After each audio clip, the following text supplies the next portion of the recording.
Tony Hawk's Pro Skater 5 is a skateboarding game developed by Robomoto, Disruptive Games, and published by Activision for the PlayStation 3 and 4, as well as the Xbox 360 and Xbox One in 2015. While the game's title indicates that it's the 5th entry in the Tony Hawk's Pro Skater series, it's numerically way further in the franchise's catalog. This series is massive, and a franchise doesn't get this many releases unless it's pretty popular. But popularity doesn't mean that every game with this guy's name is gold.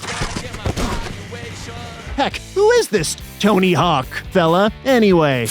Well, Mr. Hawk is a legendary professional skateboard person. He mastered the act of riding a wood plank with wheels nailed under it. What that man can do on a halfpipe, it's art. Tony Hawk is a legend both for performing and inventing complicated moves that inspired generations of extreme sports enthusiasts. I'm an eagle!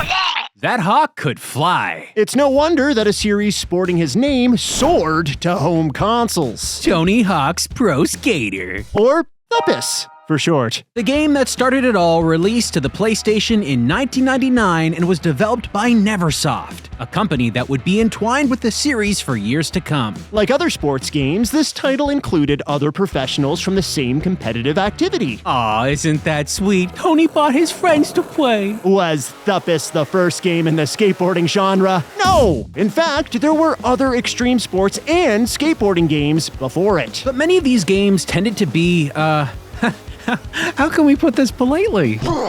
Boring? Basic? Bad?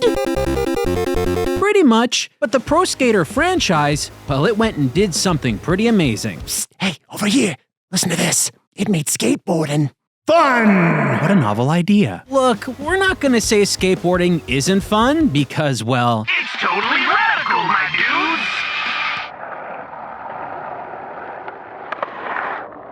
However, around this time, for the general population, skateboarding was mostly seen either as a method of transport or as a fun little pastime for rebellious youths. But of course, events did exist that showcased this activity as a legit sport, like the X Games. other video games that came before THPS utilized skateboarding as well, like Skate or Die or Back to the Future on the NES. Anyone, remember that fun game? But really, for a long time, it seemed like developers couldn't quite land the fancy pants trick that was creating a skateboarding game where the skateboarding felt fun. That is, until it exploded in popularity with the release of the very first Tony Hawk's Pro Skater on the very first Sony PlayStation. THPS one on the PS1? Something about the game got skateboarding in a way that no other game had captured before. The layman could argue that Mr. Hawk's professional skateboarder interactive video experiences utilization of a full three-dimensional graphics engine combined with a robust physics system, and Mr. Hawk's name blazoned on the cover set the series up for success immediately. And those are all very important things. Don't get us wrong, but for the general public, they didn't know who this guy was. So what the heck did Neversoft pull off that was so dang good? What made this game so fun to play? 3 words. Point Combo System. Point combos were something you could find in plenty of other games long before this one, but really, not many sports titles utilized them. Usually you'd get fairly simple scoring systems like with your baseballs, your basketballs, your footballs, your badminton balls. Swing and a miss. Teams score points, and those points are simple, pre-baked amounts. These numbers arrive, and they aren't really augmented after they're initially gained. In THPS though, your score can snowball as you perform well. Moves you pull off later can effectively build and modify previously earned points. Points are calculated based on the complexity and proficiency of tricks, and linking said tricks together in a combo could make the final score massive. In that fight for the longest chain possible to multiply your score, unmatched and addictive. Very few games get scoring like this so right. It got even better with the sequels, which introduced manuals and other combination abilities. Soon, you could link combos throughout an entire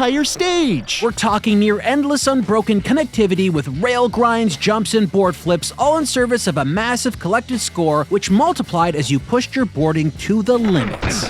This generated a hunger for top points so addicting you'd never want to stop. But you'd have to, eventually, because the game had a timer. But for that added cherry on top, if the timer on the level ran out while performing a combo, that time would extend until you finish said combo, or more likely, fell flat on your face.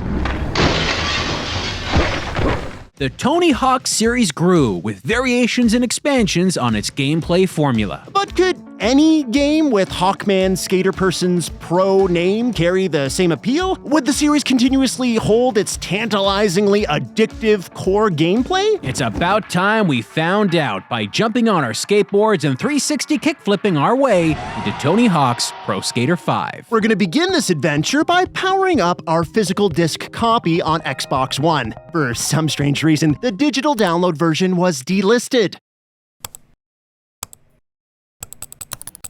But that won't stop us from playing the game. Let's start the first level. What? Connection to host has been lost. Returning to the main menu. Well, friends, this game made use of what was once considered a fancy state-of-the-art connection system, a persistent online game space. That is, you always need to be online to play Tony Hawk's Pro Skater 5. But wait, the back of the box doesn't say that. And besides, right now, we are online. Yeah, we are, but their servers are not. They were shut down years ago by Activision. I don't get it. What the heck are we supposed to do then? The game keeps trying to connect to a server that is no longer serving. That does seem to be a problem now, don't it? I guess the folks at Activision didn't consider this when they published the game, probably leading to this being digitally delisted. So if you want to play, or at least look at this main menu, you need a physical copy of the game. Well, that's a bummer. But I have a theory. Let me try this. Unplugging the internet! Plug the internet? You animal! You can't be serious! Oh, but I am, Adam. I am!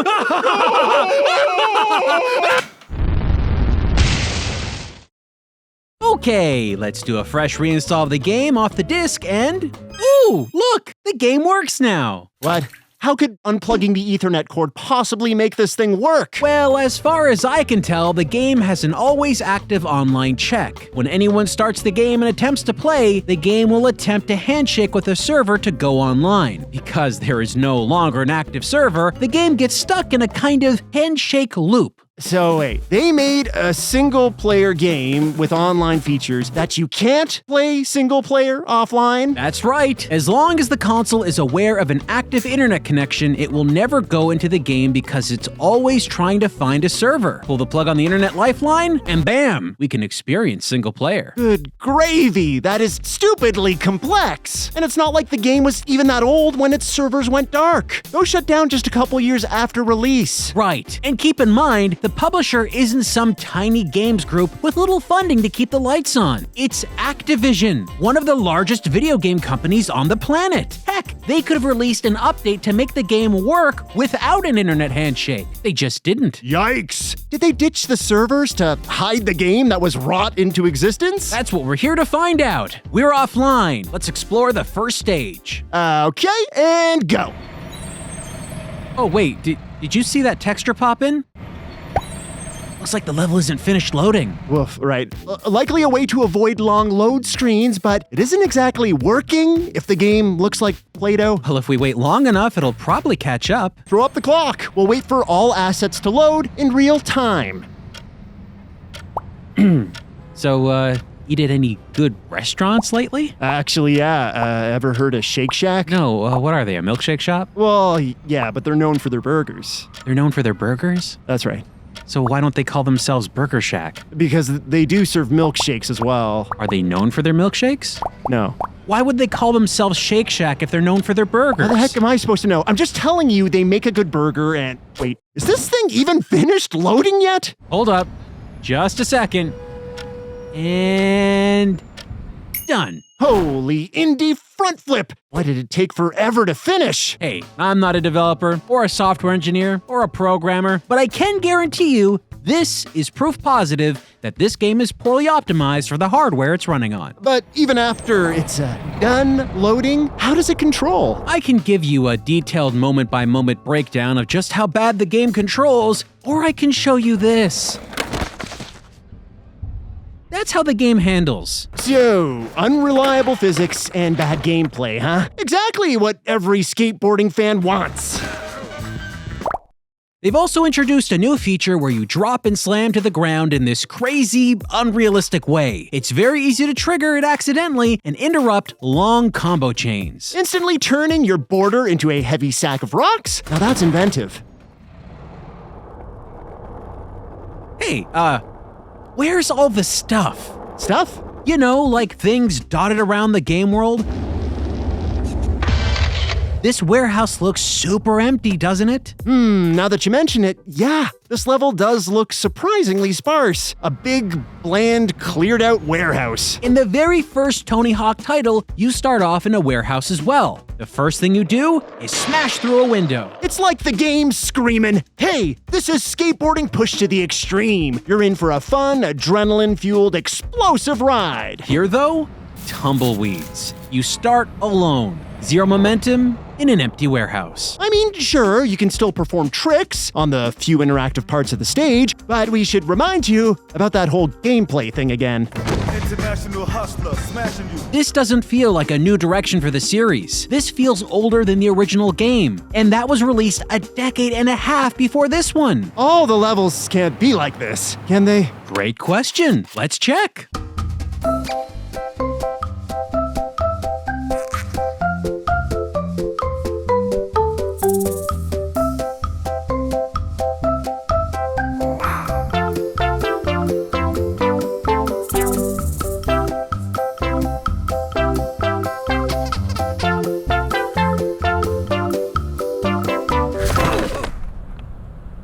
Can't believe it. Every single level is not much more than a blank template. They're all big open spaces that offer the player shockingly little to interact with. Even levels that should be interesting, like this one with a sci-fi theme, well, they don't incorporate any interesting ideas. Sure, things look a little spaced out, I guess, but what exactly should I want to do here? I'm not inspired to skate around, that's for sure. You might think we're being pretty critical here, but hey, a numbered release in a treasured series will at least be held to the standard of the games that came before it. And look, those older games have so much more going for them. Interactive elements galore, cool level components and secrets that made you want to stylishly hurl your boarder into every nook and cranny. Exploration was interesting and fun. More often than not, you were rewarded for experimenting in those spaces. Take Tony Hawk's Pro Skater 3, for example. The Los Angeles, California stage, you can trigger an earthquake.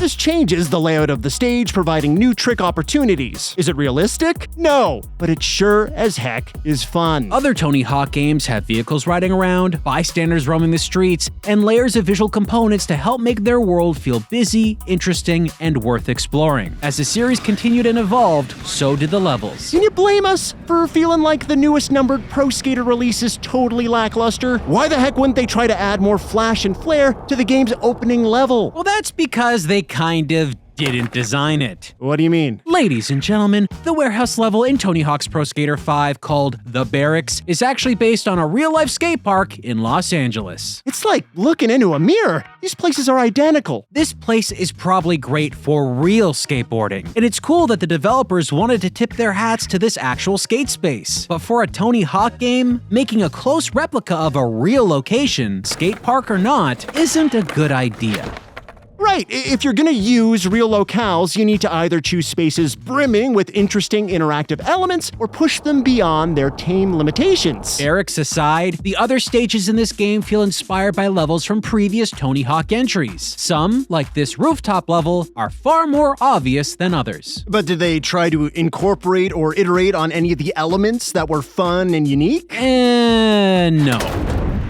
They lose all the polish and attention to detail the previous levels contained. Surely there must be some modification to the gameplay to make these levels at least play a little different somehow? Oh, sure. In some stages, you get superpowers. Really? Like what? You can make your skateboarder really, really big.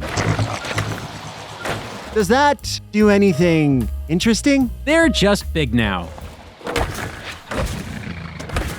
the giant on an oversized skateboard. Nothing really changes. They do have other power-ups though. Most of them mess with the physics to make everything feel floaty or give you multiple jumps in a row. Multiple jumps to go really high up in the air, like a Hawkman, right? That must be used to find hidden areas in the stage. I mean, it's an obvious use of an ability like this to go out of the bounds of normal play. You would think that, but no. If you go somewhere the game doesn't want you to go, even clearly marked areas that look like a place you could get to, the game just throws you back to the main play area. Why even design this place here if you didn't want us to go there? What's the point? Are there any secret spaces to be found at all? Surprisingly, yes. Finally! Something's going right with this game for once. Well, hold your praise before you hear how this works first. Very rarely you may find hidden areas in some stages. Like here in the Mega Parks level. You need to use that instant drop ability we mentioned earlier. The one that has you torpedo towards the ground like an extra heavy sack of sand? That's the one. Instant drop on this spot here to break through the ground and transport to a secret sewer section. And once you've instant dropped on it, it doesn't change visually at all. You just instantly flash into the sewer. And heck, you can just use the built-in mission select menu to instantly go there anyway, removing all the fun of exploration in its totality for every single stage in the entire game. Removing the fun of exploration in a Tony Hawk game? That's a heck of a burn. Additional elements that are supposed to be exciting or enjoyable, like this fire trail in the stage triggered by grinding a rail over a bonfire, seem more like a surface-level gimmick. And as for the bonfire pits themselves, you can just sorta be inside them. Holy crap. Sir, are you the legendary Tony Hawk? No, I'm a fire log. Let's face it, the prime entertainment factor in this yawn fest is one thing.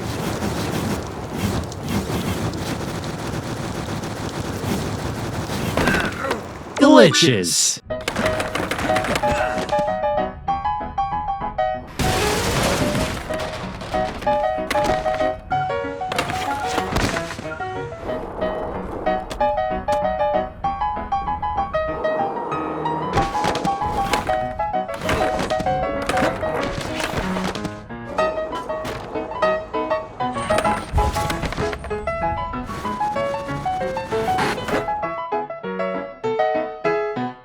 Oh, so many glitches. When you get your fill of jank chuckles, the question still lingers. Why do levels in this game feel so uninteresting compared to other games in the series? There were reports that the development of this game was a purposely rushed hot mess, but were its levels meant to be constructed differently? No, I think the levels in this game are actually very purposely designed. They're all created with one key component in mind. Tony Hawk's Pro Skater 5 is a multiplayer game first and foremost. Remember that constant online connection we had to bypass? The feature that made us feel like a bomb defusal team? How could I forget? Right. Well, that constant connection was crappily baked in because this game is supposed to feature drop-in, drop-out multiplayer. And if your game spaces feature an open door to other players at any given time, well, those levels are going to need limitations. Take a level like The Hangar from Tony Hawk's Pro Skater 2. If you grind on the helicopter blade in it, the helicopter activates and lifts up out of the stage, opening a door and revealing new skate opportunities. A classic. Most players get that helicopter moment through natural exploration. It's a not too well hidden event that naturally pushes the player to engage their curiosity in other sections and levels. And that was in the very first level of the second game. Well, that can't happen in Tony Hawk's Pro Skater 5, because a player joining a level at any given time means the flash in the pan moments are easily missed. And if that event unlocks something important or triggers an achievement, it would make for a messy multiplayer experience. So you're saying these flavorless stages are designed bland because of the game's relentless commitment to always-on multiplayer? Yep.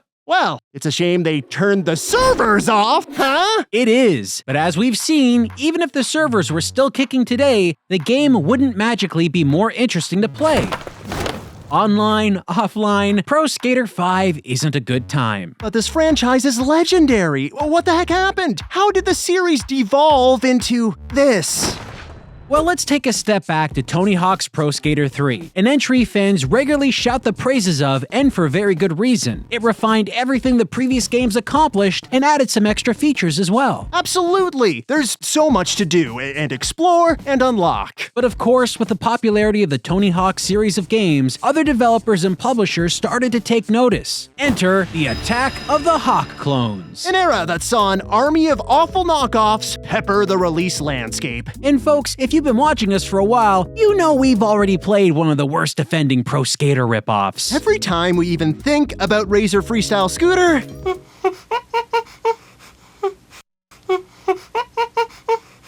we kinda shudder a little. Seems like not many people could do what Neversoft could. They had the magic touch. But a commonly held belief amongst the Pro Skater faithful was that the series of games didn't actually get bad until after the game's original developer, Neversoft, stopped working on them. And well, we'd argue that's not necessarily true. While we both agree Neversoft's entries are probably the best in the series, Tony Hawk's Pro Skater is a big ol' franchise with way more developers than most realize. Neversoft usually developed the first iteration of every entry in the mainline series. That's dating all the way back to the original Tony Hawk's Pro Skater on PlayStation. However, sometimes third-party companies would port and develop games for other platforms. For example, there's a unique version of the series that arrived only on the original Xbox called Tony Hawk's Pro Skater 2X. This includes every level from the first two games all in one package with a bunch of additional levels. This special game blended features from Tony Hawk's second entry into the first, along with other features, making a better playing game overall. Superior graphics, stronger gameplay. For a while, this was the ultimate way to play the first two games. But you may be surprised to learn that Tony Hawk's Pro Skater 2X wasn't ported and put together by Neversoft alone. It was done in combination with Treyarch, who you may know as the Call of Duty people. So it's not like other developers working on the Tony Hawk series was unheard of. But again, Neversoft always created the first version of a mainline game, and they continued to take the series of Pro Skater titles all the way to number 4. But by this point, the fandom was getting a little burnt out with the same old ideas. So things needed to change. The PS4 incorporated tweaked gameplay. A core element of the previous games, its countdown timer, was nixed. They did this in favor of a career mode more akin to free skate in previous games. Yep, and these changes, along with the autosave feature upon goal completion, were polarizing. Overall, the retooling made momentum in the game feel dialed back. For the first time in the series, it seemed like Neversoft was getting a little bored with the formula they created. I mean, skateboard, tennis, really? So clearly, the series needed to go in a bold new direction. And in a new direction they went. Enter Tony Hawk's Underground, the first time the series took a sharp 180 turn. A turn so sharp it could be considered the beginning of the end. Underground is a tectonic shift, not only in gameplay, but also in the series' overall identity. It has a story mode. You build a character and take them through the adventure of becoming a pro skater. You can drive a car sometimes. You can complete dreadful sneaking missions. It's my neighborhood. I'll do it. Missions where you just jump off of your skateboard and walk around, a thing you can do all the time because why not? Who cares? Nothing screams pro skater like taking a stroll. You can get off the board to get over terrain that would normally be hard or impossible to skate over. Regardless of how all of these elements were successfully implemented, some better than others, it seemed like the writing was on the wall. Skating alone wasn't enough. With the introduction of Tony Hawk's Underground 2, Neversoft heavily borrowed the theming and humor from the popular Jackass television series. And as more and more games came out, the less they seemed to stick the landing with players. The series seemed like it was becoming more unfocused. We're not totally knocking these games. We played them, and they're fun. They're more of a victim of a series trying to stay relevant while struggling with oversaturation. And Neversoft, well, they never figured out how to bring the series back to its former glory. Neversoft bailed out, kick-flipping the company to the development of the Guitar Hero series and assisting with Call of Duty entries. You know, that thing their old pals Treyarch were working on? Tony Hawk games were left rolling aimlessly for a bit, having minor titles pop up that wouldn't hit the highs of pro skaters' yesteryears. Eventually, however, a new company did drop in to take hold of the franchise. And that company? Robomodo. A team formed from other video game companies that, as best as we can tell, never had experience working on a Tony Hawk game before. Not really a bad thing. I mean, the series needed a new direction. A fresh company could take it there. They formed in 2008. Their first game would come out in 2009. And that game was Tony Hawk Ride. I think that there are certain ways to play the game that we could definitely improve on in a sequel. And Followed shortly after with Tony Hawk Shred. This game makes use of plastic skateboard peripherals, which, when you think about it, is weird because Neversoft went off and did the plastic peripheral thing with Guitar Hero. But as for these games, well... Typically, either of these games would be what we would cover today, but alas, 'tis a video for another day. All you need to know is that these two games were massive failures. Now, you would assume this would lead to the developers losing the Tony Hawk license. But miraculously, that did not happen. We don't know how or why, but Robomoto was then given the green light to make an actual old-school Pro Skater game, one inspired by the original pre-Underground releases. So inspired that it's called Tony Hawk's Pro Skater HD. This was a total reworking of the first two Tony Hawk's Pro Skater games. Which wasn't even the first time this happened. Don't forget, Tony Hawk's Pro Skater 2X was released on Xbox and kind of did the same thing. But what Robomoto decided to do with their HDification was make these classic games totally busted. Maybe Tony Hawk's Pro Skater HD is a slightly better game than the two dumb plastic skateboard titles, but not by much. The physics and controls feel strangely off, and the game is loaded with glitches. They even locked away levels, characters, and abilities behind paid DLC. You never gate abilities in a freaking remaster, no excuses! And with that release, Robomoto lost the battered and beaten Tony Hawk name. That's right, after 3 terrible games, Robomoto proved they couldn't quite... No. What? They still got to make another one. Oh, right. Tony Hawk's Pro Skater 5. But how, after everything we just mentioned, were they still able to make another game? I don't know, but Robomoto shocked the world when they claimed that their next game would be the 5th entry in the Pro Skater series, something Neversoft themselves didn't want to do. And from what we've experienced, this game is a nightmare. Are we missing something? Did they at least try to update the game? Let me check. Oh. Oh?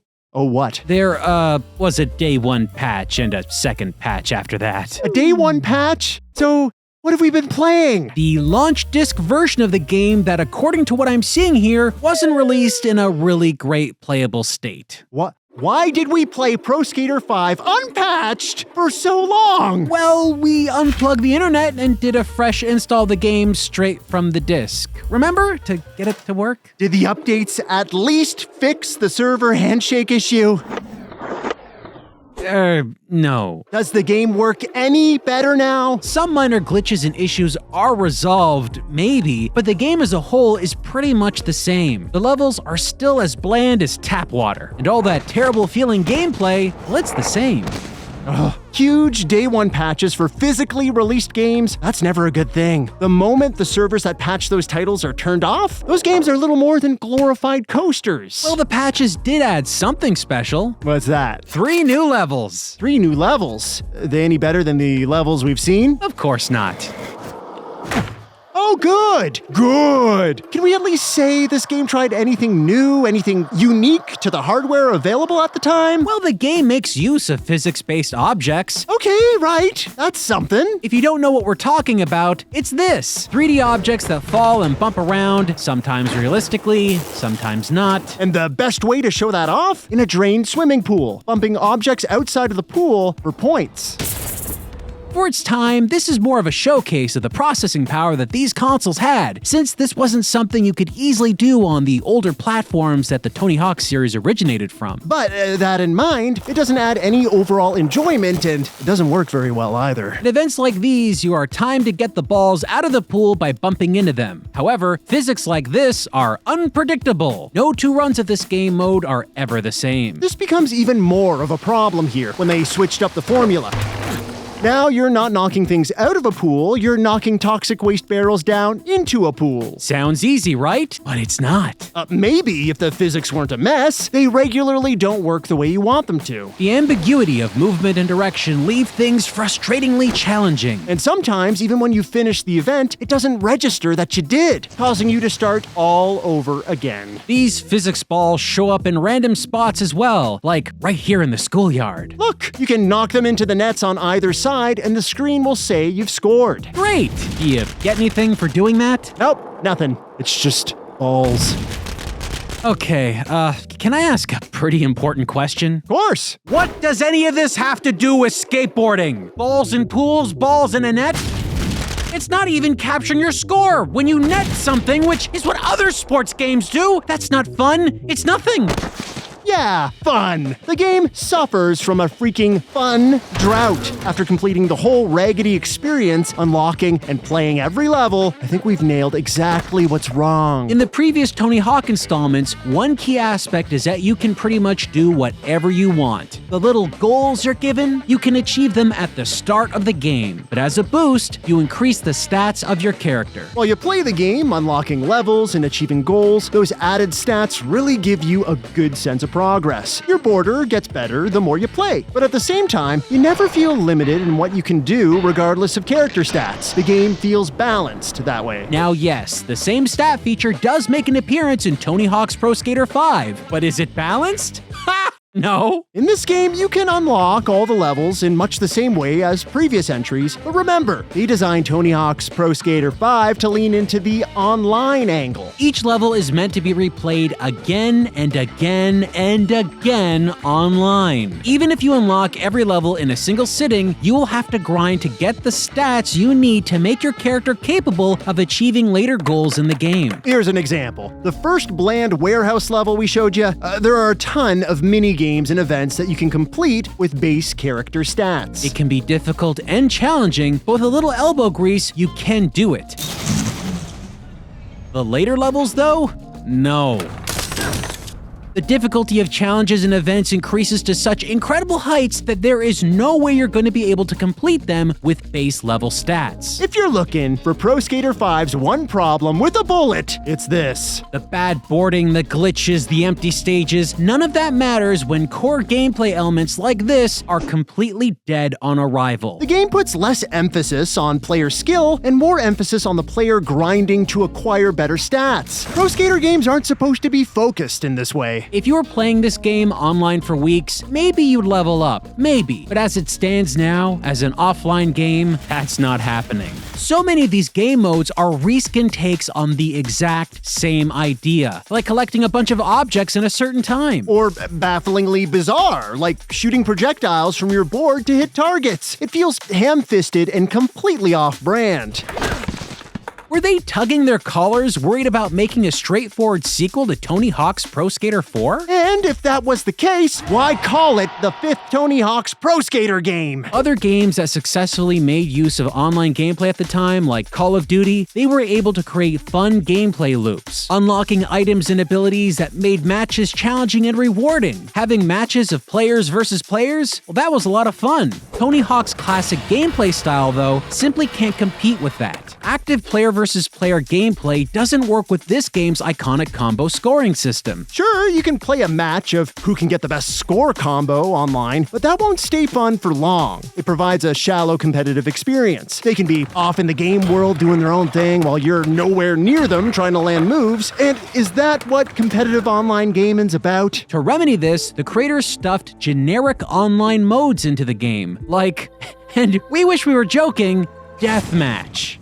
Deathmatch? In a Tony Hawk game? How? Remember that terrible targeting shooting gameplay mode we talked about? Well, now you need to do that by firing at other players. This is embarrassing. And the only way we can show you this now is to source old gameplay footage others recorded, because this doesn't function anymore. Who in the world would buy Tony Hawk for Deathmatch? So stupid it hurts. Tony Hawk's Pro Skater 5 is a lazy, boring, bad-performing game. It is without a doubt the lowest low point in the beloved Tony Hawk series. Its broken attachment to online modes makes this the worst entry, virtually unplayable. It tries nothing new with its levels. It delivers far less of what you expected from a number sequel and more of things absolutely no one asked for. But worry not, the game is permanently offline now and can no longer hurt you. It will never return. Can't say people should be sad about that. It's easy to see how this series could have died here. And for a while, everyone thought it did. But lucky for us, we got a refresh. Tony Hawk's Pro Skater 1+2. That's right, folks. A third attempt at combining the first two games. But this time around, it wasn't limited to a single platform like the Xbox. And it wasn't created so badly that you winced while playing it. No, this one was done very, very well. It's Tony Hawk perfection, an elevated playing version of the originals that somehow feels like the sequel we didn't get. This right here is a sign that Tony Hawk games still matter and can still have a future. If we rewind this episode all the way to the start, we mentioned two companies that worked on Tony Hawk's Pro Skater 5. Well, that second company, Disruptive Games, they assisted with the creation of this latest title. I swear, someone somewhere must have learned from the mess that was 5 and passed on some gleaming knowledge to head developer Vicarious Visions. Anyway, hooray! Tony Hawk games are fun again. And they could have continued to explore this upturn in series quality if, Activision didn't absorb the studio responsible for this entry and wipe away a rumored sequel. Great! Perfect! Maybe Robomoto wasn't to blame. Maybe Activision was the one bungling these games all along. Well, regardless of who was at fault, the series has met challenges and problems so severe that nobody should be surprised when we say Tony Hawk's Pro Skater 5. It's